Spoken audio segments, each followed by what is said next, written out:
It's fertility time again. That's right. I promised that I'd be talking about my fertility journey in fall, and here we are.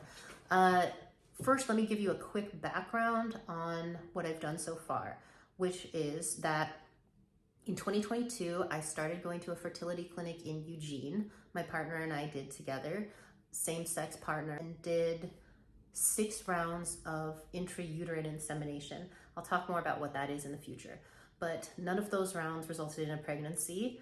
Then I moved on to IVF, which is a more invasive and expensive procedure. It also tends to have better outcomes, but at any rate, I moved to IVF, and I actually moved to a clinic in Portland for reasons I'll talk about later. So I've done 3 egg retrievals and then 2 transfers after that. One of them resulted in a chemical pregnancy, and one of them resulted in no pregnancy. That brings us to now. I am planning to have another egg retrieval in January or sometime early next year. And the reason for that is that insurance, basically. I used up all my max for 2024, and so I'm going for 2025. So for right now, what that means is mostly that I'm trying to do everything I can to focus on egg health.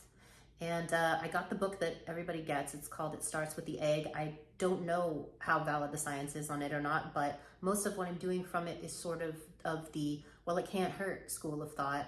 I've spoken to my doctor, and a lot of the things that he said are basically like, well, there's no good evidence for that, or there's some good evidence for that, but most of what I've brought up with him, he was okay with my taking. And so I figured, why not?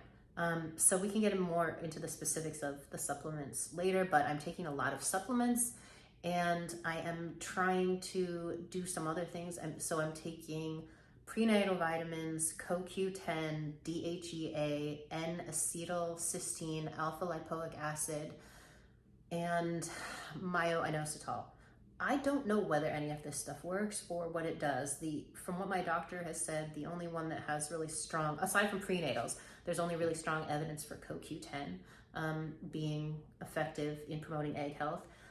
So I'm doing that, but I'm also taking all this other stuff. We'll see how it goes. Yeah, it's a lot of supplements, but it seems like one of the easier things I can do. Also, speaking of supplements, they are not cheap. And so that's another factor to consider. And it's so overwhelming trying to choose. Oh my goodness, I have so many.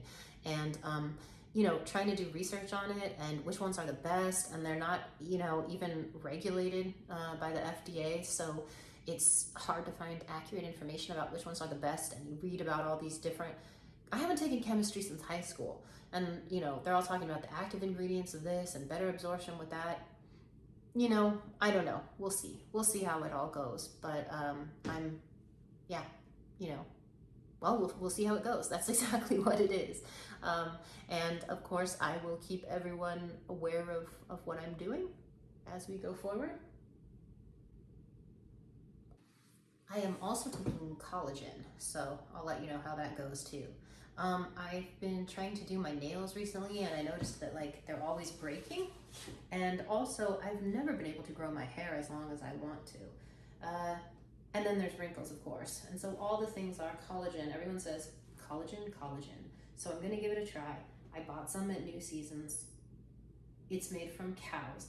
And I have to say that sometimes when, sometimes it's pretty good. And I mix it into a smoothie and it's okay. Sometimes I've tried to put it into my coffee with milk in a latte because I thought it would just provide sort of a creamy element. No, I've become aware that I'm eating a hoof, and it's kind of gross. So we'll see how the collagen goes.